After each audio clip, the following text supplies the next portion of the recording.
He's Mike Kadlick. Mike Kadlick is kind enough to join us. All right, we're going to talk to Mike Kadlick. Today's guest is Mike Kadlick. It's Mike Kadlick. Hello, Kadlick. Mike Kadlick? Mike Kadlick is called the radio. Oh, wow. We don't need any drinks, any drugs to talk with Mike Kadlick. It's convenient that my name's Mike and your name's Mike, and it works out for marketing purposes. Mike Kadlick, host of the Behind the Mic podcast.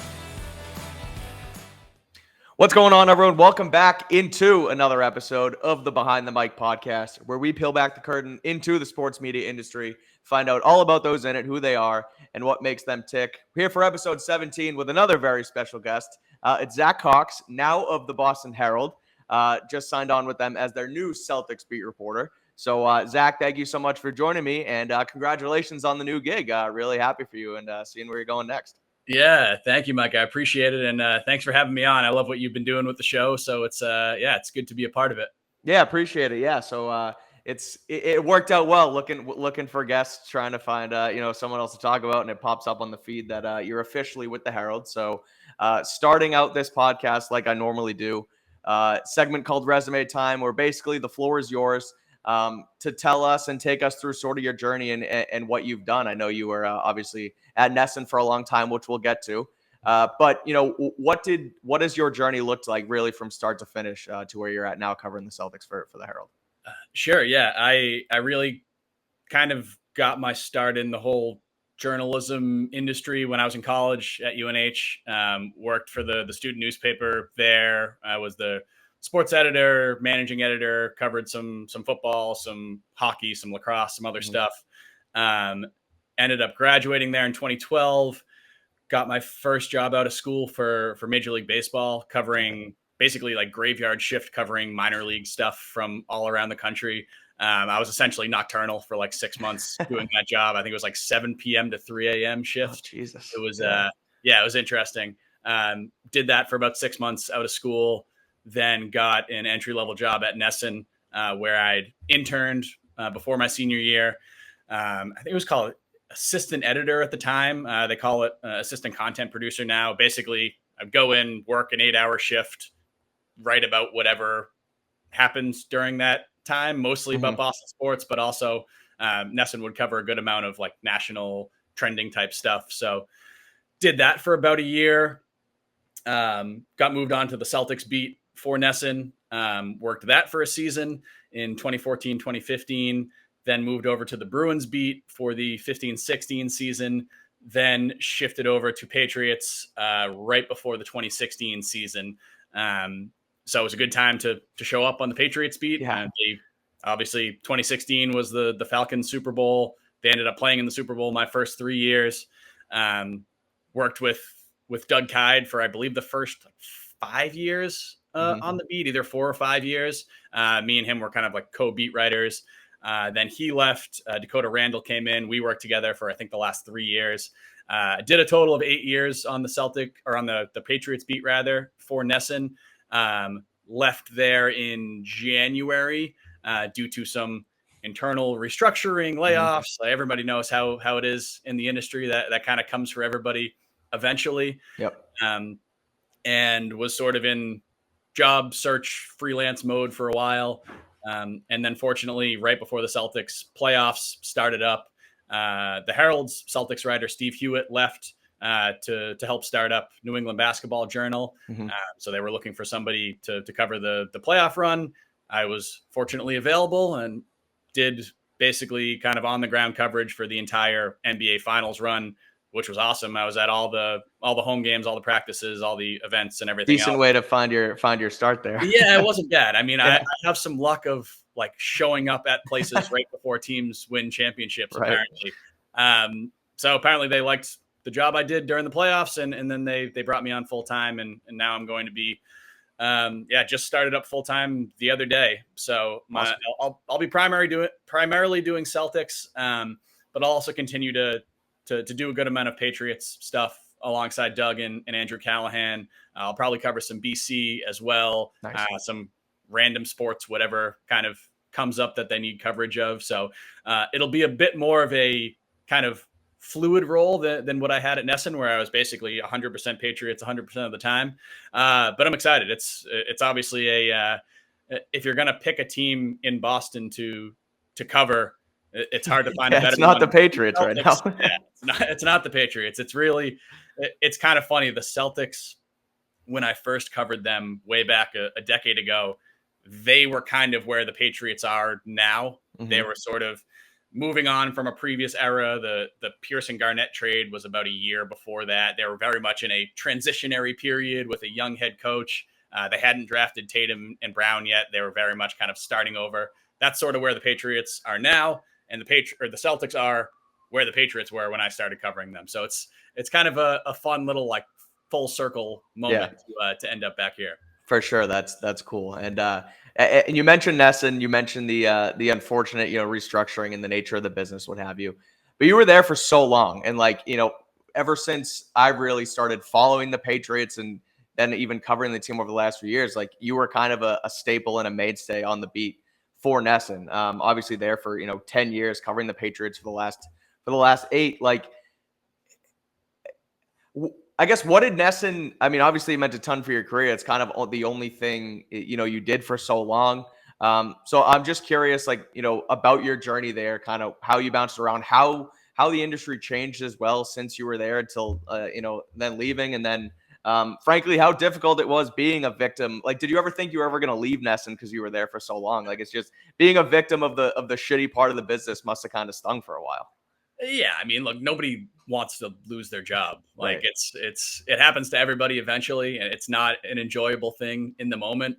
I mean, I was there for 11 years. It's pretty rare nowadays, especially in the industry that we're in, Right. for people to stay at the same company for so long. So I knew there was going to be a point eventually, probably relatively soon, where I was going to leave there one way or another. Obviously, the circumstances of my departure were not what I would have preferred, but Right. But no, my time there was awesome. It was like, again, I was fortunate to be in the same place for so long, to be on the same beat for the same outlet for so long, and working somewhere like Nesson gave me a great opportunity to both write and also do kind of on-camera video stuff. I had a podcast for a long time. Mm-hmm. You were kind of a utility player in every role that you had there. You had to write, you had to edit, you had to do like formatting of all your stories, you had to be on camera, you had to do podcasts, you had to basically do a little bit of everything, which could be a little like overwhelming at times, and the workload got a little crazy at times. But the fact that I was able to have a job where I got to do all of that stuff, I think was really beneficial, especially when I look elsewhere at a lot of people who, even if they want to do some of those aspects, they just like don't really have an outlet for it. So Right. the fact that I was able to kind of have my hands in so many different kind of boxes, or whatever the saying is with that. Right. It was definitely, it something I was super grateful for, and it definitely helped my career immeasurably.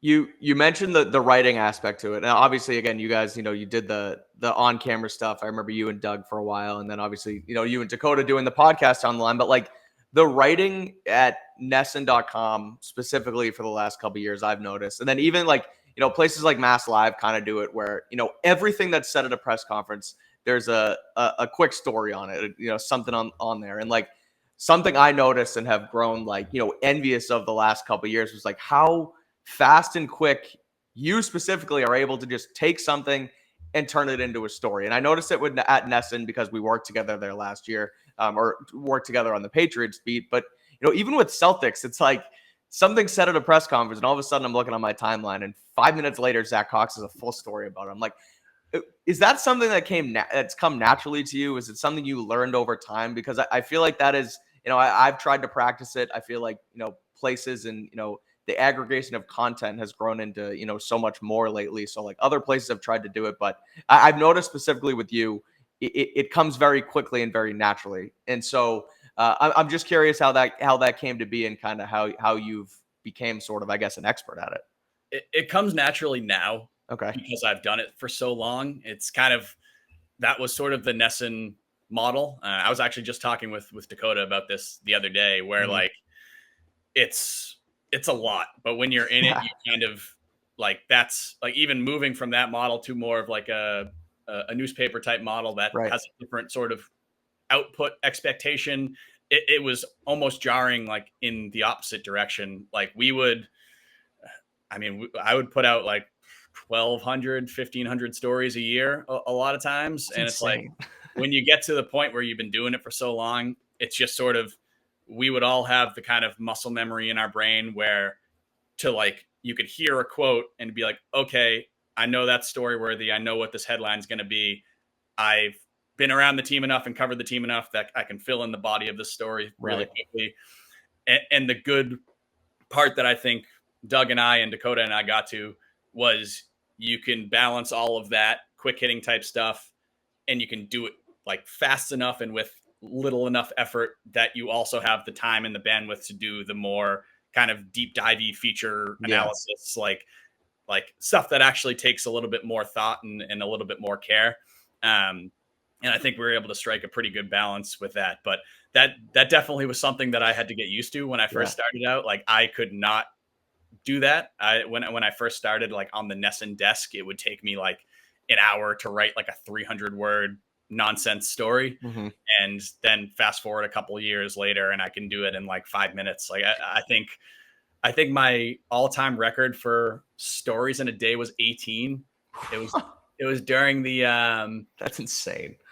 It was the final game of the 2016 season, the Miami game with the Michael Floyd block on the Julian Edelman touchdown.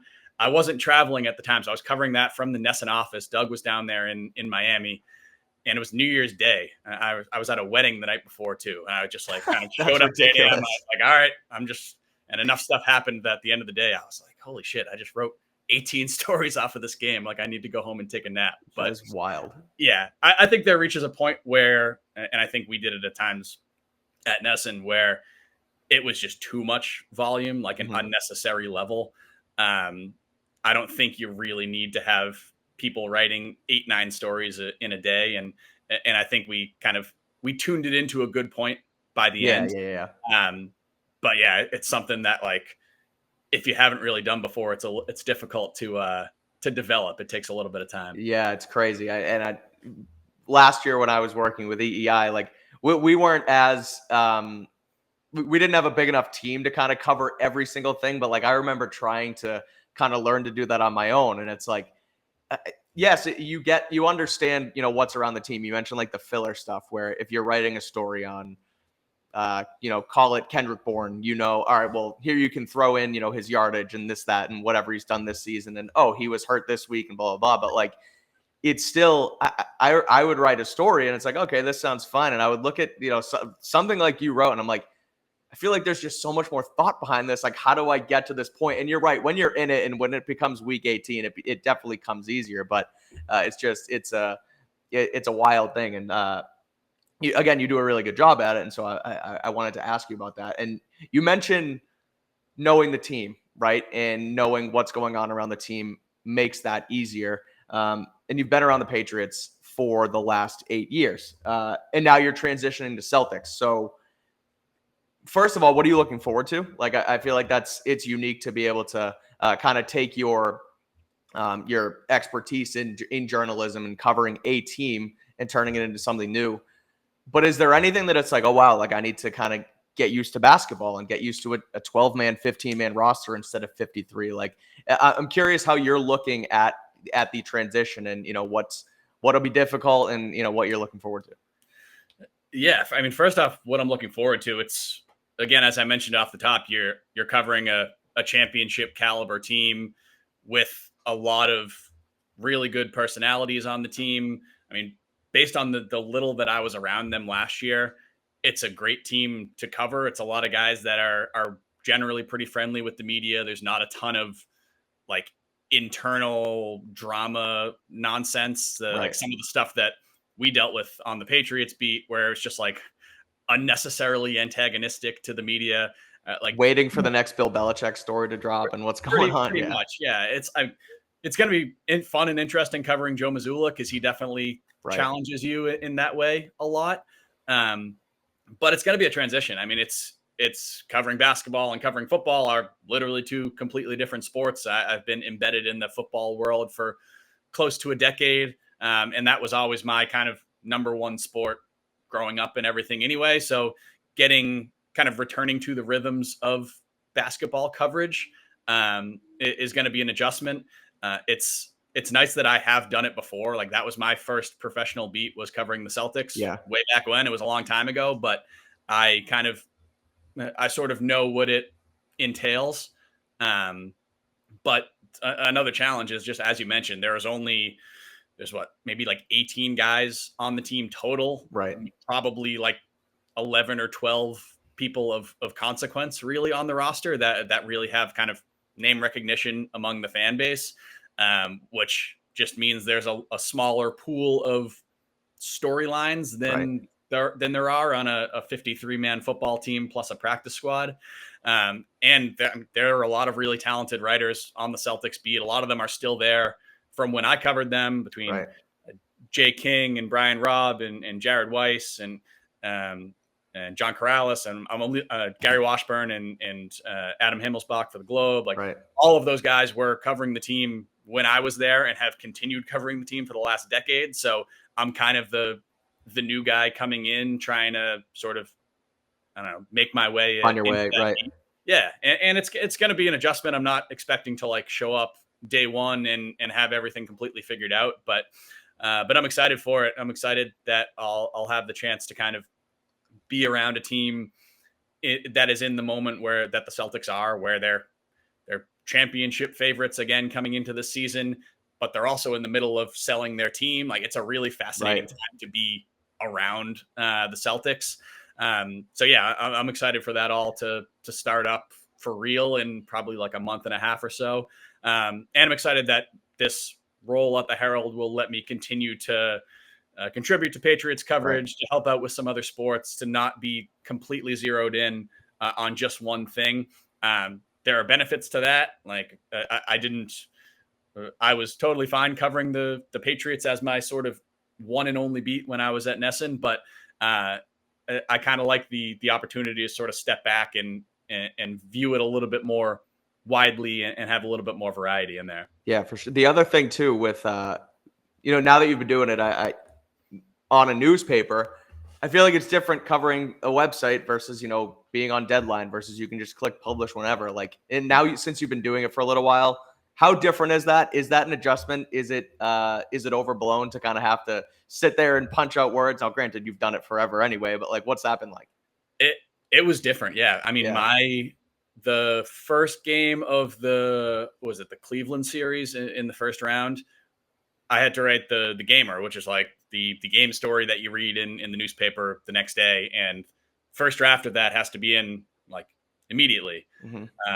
That aspect of it wasn't too much of an adjustment because we would always have things at Nesson that would publish like right after the game, like takeaways or observations or whatever we would call them.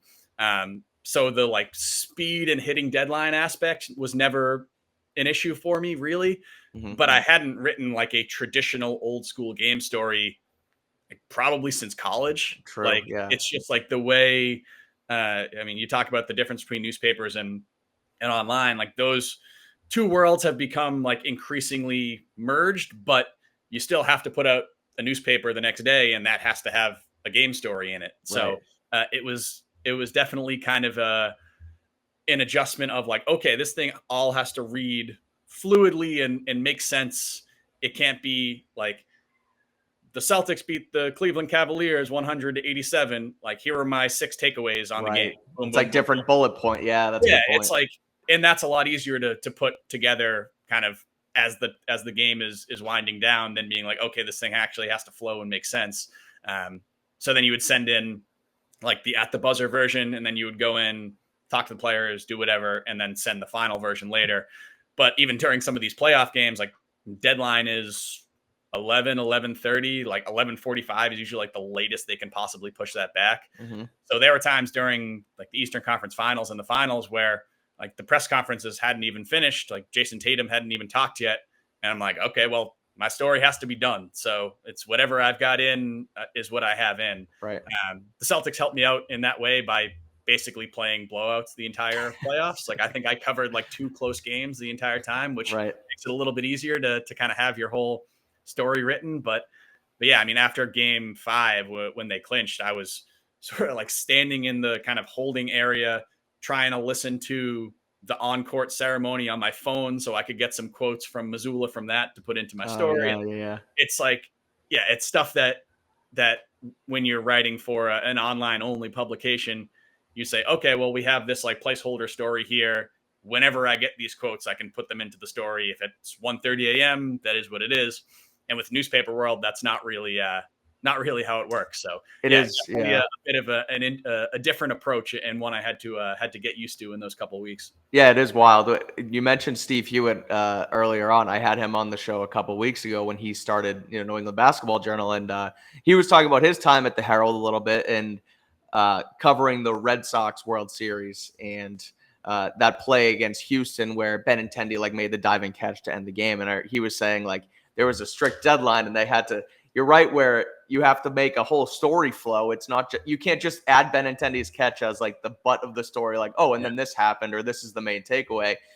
The whole story relies on how the game ends. So it's like you have to, mess with that and everything. So it's a challenge that I've never really had to deal with, but it's crazy to have to, figure that out. I wanted to talk about rugby with you too, Zach, because it's in your Twitter bio that you were played some rugby, and then doing, in my little bit of research, getting ready for the show, I saw that you also helped out the Free Jacks a little bit with some communication stuff. Have you always been a rugby fan? Did you play in high school, college? Do you still play? What's your fascination with it? And the Free Jacks just won again, so pump it up a little bit. The floor is yours to talk about rugby. back to back champions. They are like. In Major League Rugby, which I'm sure most people don't follow super closely, franchise stability is kind of an issue. They've had a couple teams fold. They've had some teams have to relocate. And for the Free Jacks, who are based down in Quincy, they've won back-to-back championships now. They're like really the model of stability in that league, which is great to see. I did some work with them both when they were kind of first coming into the league. I was kind of a communications advisor, I guess you could say, when they were trying to figure out how they should run their social media, how they should market themselves, how they should kind of sort of break their way into a Boston sports landscape that's always obviously very crowded and very difficult to kind of separate yourself in. And then I worked with them a little bit last year on some like match report write-ups and stuff like that. Got to go out to Chicago for their championship last year, which was a lot of fun. But yeah, I've been into rugby since freshman year of college at UNH. Played football back in high school. Was not nearly good enough to do that at the collegiate level. Couldn't crack the Wildcats lineup. No, I could not have. I couldn't have even cracked a D3 lineup. What position did you play? I was a wide receiver, defensive back. But the way I describe it, I was the fourth receiver and the nickel back on a team that went like 3-7. Oh, there you go. Okay, that's kind of the. That's the summation of my football talent there. But got to UNH, wanted to continue doing something active, something competitive.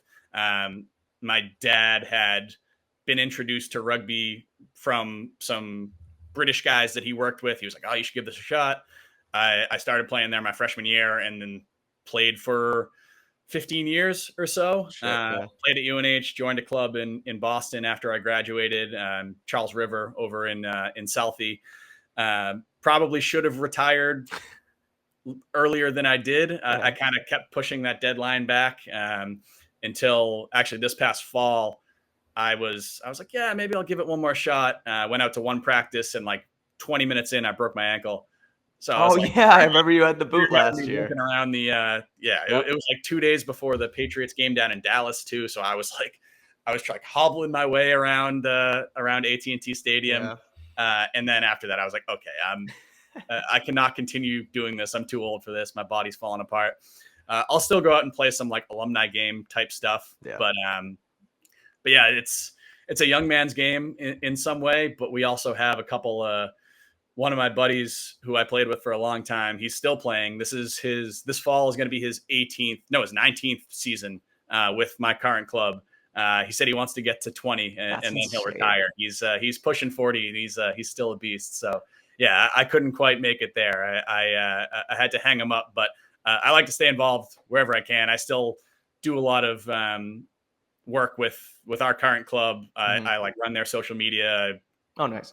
I'm their like team photographer, I guess, at this point. Trying to stay involved however I can without sort of putting myself in harm's way too much. That's insane to me to be playing at that age. Like you mentioned that guy playing like 20 years, and it's not like it's. And I don't know how the difference because I've never played rugby, but I've played football, and it's like you're at least in shoulder pads and a helmet. Where in rugby, it's just like body on body, getting your shit like tackled by other. It's just crazy. And again, you're with the breaking your ankle and everything. It's like it's probably time to hang it up at some point. That's it's a different like. I've always said that it's a different style of like collisions a lot of time in rugby. Like you have bigger hits in football usually, just with like the way the game flows and the fact that when you do have a helmet and shoulder pads, you're more likely to just kind of lower your helmet and that's fair. You have to be a little bit more careful. Like obviously it's gotten like football's trended away from that a little bit in the last couple of years, but you can always tell when. Because a lot of players find rugby in college, but there are a good amount of guys who played soccer or played football in college and then would like join our club afterwards as 22, 23-year-olds. My brother was actually one of them. He played cornerback at Endicott in like D3. Super good athlete. Once he got out of school, I was kind of needling him for a couple of years to come play rugby. And he finally relented. He's like, all right, yeah, I'll come check it out. And in rugby, you can't do like the Rodney Harrison hit. Like you need to wrap up when you tackle or it's a penalty. But my brother's like very first game, first play, he's playing on the wing, which is basically like the equivalent of cornerback or receiver in rugby. Okay. Some guy makes a break down the sideline. He's sprinting there and just levels the guy with like full forearm shiver to the chest. My dad's on the sideline, like, yeah, that was awesome. He turns around and everybody else on the team is like, sorry. And they're like, yeah, yellow card. You're sitting for 10 minutes. Oh, God. All right, we got to teach you a little bit. You can't be playing quite as aggressively in that way as you could in football. But that's funny. It's a good time. I mean, if anybody is ever like around a rugby game or around the sport of rugby, I highly recommend checking it out because it's a great sport, a great culture. Like Boston's a really good city for it. I always kind of try to champion rugby whenever I can. Yeah, I was going to say, if anyone listening, if wants to get involved, hit up Zach because he's definitely the go-to around here. All right, so you've been, like we mentioned, you've been in this sports media space for some time now, really ever since you graduated from UNH. What's your favorite part? And there's, obviously writing and podcasting and, doing video stuff and TV at Nest, like things like that. But just in general, like, what's the number one? Like, what's your favorite part about being in the space? You get to watch sports and be around sports and get paid for it. Right. Like it's, I always knew since from a very young age that I wanted to be like involved in the sports world in some way. Realized pretty early that I was not going to be talented enough as an athlete to actually be playing any of those professional sports. And the fact that I can be sort of continue to be around in that world in a professional capacity is awesome. Like my jobs never really fully feel like jobs because I get to, a lot of it is stuff that I would be doing in my free time anyway. There's obviously a lot of kind of tedium and nonsense that you have to deal with when you're in this industry. But the fact that I'm able to go to Gillette Stadium or go to TD Garden and be like, I'm going to work, I'm going to watch a Celtics game. Like that is pretty cool. And I couldn't really picture myself doing anything else. You mentioned the nonsense. So I always like to ask this one too. And it's a dream job. Don't get me wrong. We're not digging ditches, but what stinks? What's something that people might not understand that, kind of sucks about having to work in this field? I mean, you're working when a lot of people are not working a lot of times. Like, I mean, you are, whenever the game is on or whatever the practice is on, that's when you're working. Your schedule kind of revolves around whatever team you're covering. You sort of get used to it after a while, and it's just like, it is what it is. But sometimes there's, I mean, I'm sure it's going to be with the basketball schedule too. It's a little bit different. Like I'm sure there'll be Wednesday nights where I would be like, I would rather not go watch the Celtics and the Hornets. I would rather do something else. But like, it is what it is. That's the job, and you kind of have to know what you're signing up for when you want to get into this industry. You can't be like, oh, I want to cover sports, but I want to work just 9 to 5 Monday to Friday and then have my weekends off. Like that's just it's not the game. So yeah, you have to be, and I think it's also something that you really have to love and want to do, because like it doesn't pay especially well, especially when you're starting off. The hours aren't great. It's something where if you're just doing it, be like, okay, this is my job, whatever, you're probably not going to last that long, because it's something that you really need that like level of passion about to be in it for a long time and to be successful in it. And then, I mean, on a smaller perspective, it was not awesome covering the Patriots for so long, when you would have to be like, okay, it's 10 p.m. on a Tuesday. I am not actually sure when I'm going to be working on Wednesday, because Belichick hasn't released the schedule yet. Hopefully for you guys, that's going to be a little bit better under the Mayo regime. It seems like it is so far, but yeah, you're kind of at the mercy of whatever the team wants to give you. Yeah, that's I'm hoping for it. There were days last year where it's like, again, you're sitting there, you don't know, and then it's Wednesday, and you got to be there from 8 a.m. until 6 p.m. because practice and locker room and press conferences and all that stuff. And I don't know how a lot of the people who have kind of like kids and families do it. Like there's, I know, talking to some of the fellow beat writers who have to organize like daycare around all that stuff. Like that sounds like a nightmare, but yeah, hopefully it's a little more media friendly this season for everybody. Yeah, for sure. All right. And I wrap up this part usually with a question of what's next. Obviously we know what's next because you're just starting a new position, but in that, I'm kind of curious how the change in Patriots to Celtics has maybe shifted your career goals. Like I'm sure at one point, being around the Patriots for so long, it was like, all right, I want to get to the top of the Patriots beat, or I want to just be Patriots forever. Now you're switching sports. How has that changed your outlook on where you want to go from here on out with your career? Yeah, I don't know. That's a tough one.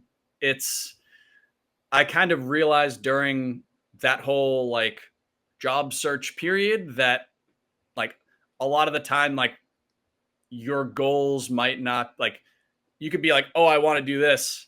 And if there's no real opportunities to do that thing, then you kind of have to pivot and look elsewhere. I don't really know what my kind of long-term career beyond this is going to look like. I know I'm really excited to start up covering the Celtics this season and be kind of embedded and involved in that. And I don't know, whatever comes after that is what it is. But I was fortunate to land in the place that I did. There's a lot of good people over at the Herald, and I'm definitely fired up to be working with them. For sure. Definitely looking forward to watching that grow, getting back with obviously Doug and doing some Celtic stuff will be super cool for a team that actually wins around here. So good for you. All right. Fast five to finish is our final segment here. 5 rapid fire questions before we get you out of here. Number 1, Zach, what's your favorite thing to do outside of sports? Favorite thing to do outside of sports? I've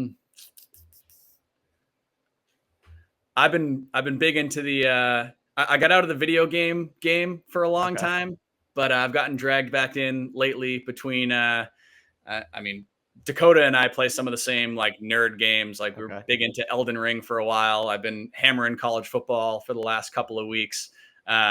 So I would say that's probably my my big like outside of sports activity at the moment. What's the go-to on NCAA? Is it Road to Glory? Are you playing with a certain team? What's the? So I've been playing a dynasty with Coastal Carolina. Let's go. And I'm not getting a lot of respect from the AP voters right now. I think I'm like 7-1, still can't crack the top 25, but we're churning upward here with the Chanticleers. Love it. All right, number 2. What's the most memorable moment you've had working in this field so far?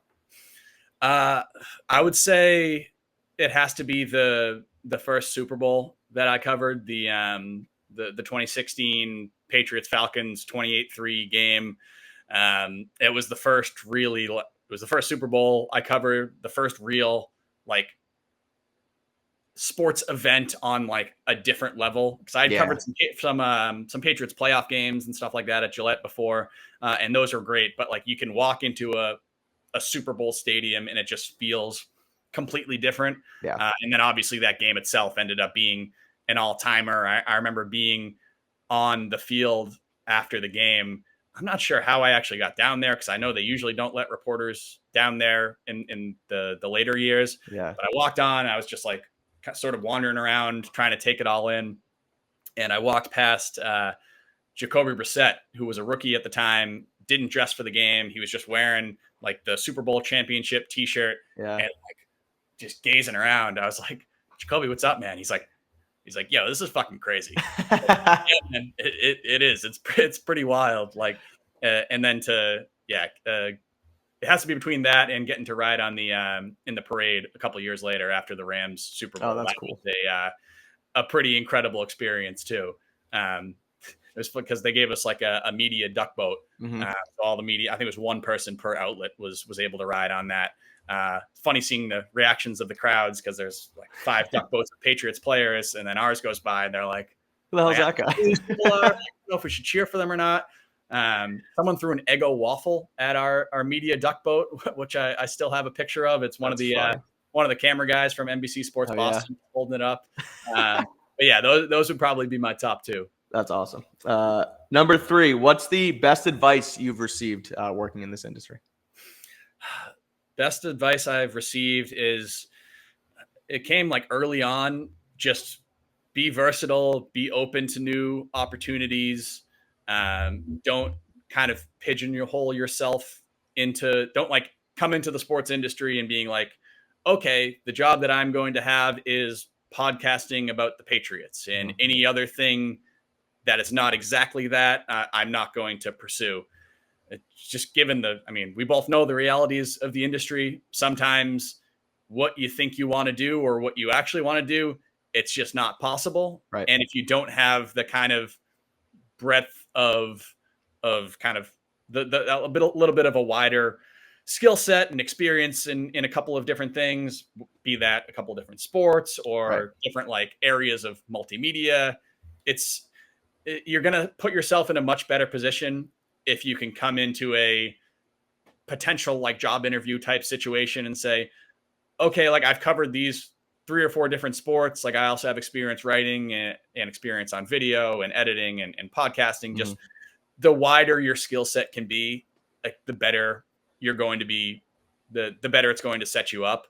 Like you can definitely try to be an expert in one of those areas, but kind of leave open the possibility that you could end up doing something else. So especially early in your career, try to sort of spread yourself as widely as you can. For sure. All right, number 4. You mentioned earlier that you've had this the idea of working in this field for a long time, but if you weren't, what would you be doing? I honestly don't know. This has really been my career track since high school.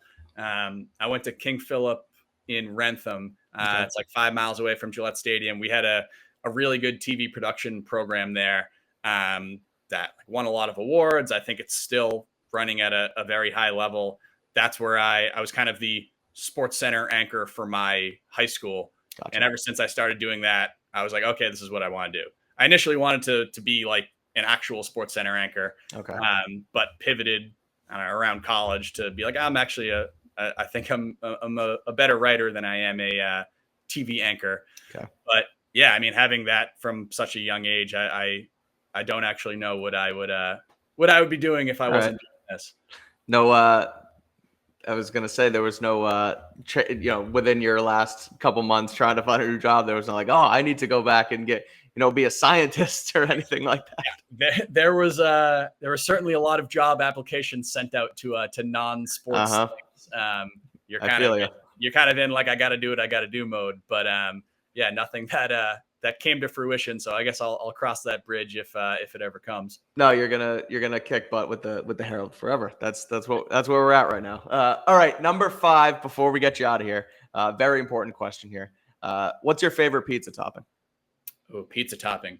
I was always a sausage guy growing up, but I would say, I mean, it's a boring answer, but I would say it's probably pepperoni. Like, you can't really go wrong with a standard pepperoni pizza. I know you get a little bit more exotic with some of the toppings, but I keep it pretty simple. I'll go cheese, sausage, pepperoni, maybe a buff chick if I'm feeling wild. But I don't get into the pickles and the pineapples and all that stuff. I'll leave that to you. No, the pepperoni pizza is a classic. I can always do that. You try and get exotic with the pickles and the Caesar salads and whatnot, but that's sometimes just to piss off the people on Twitter anyway. But all right, well, thank you so much, Zach. This was fun.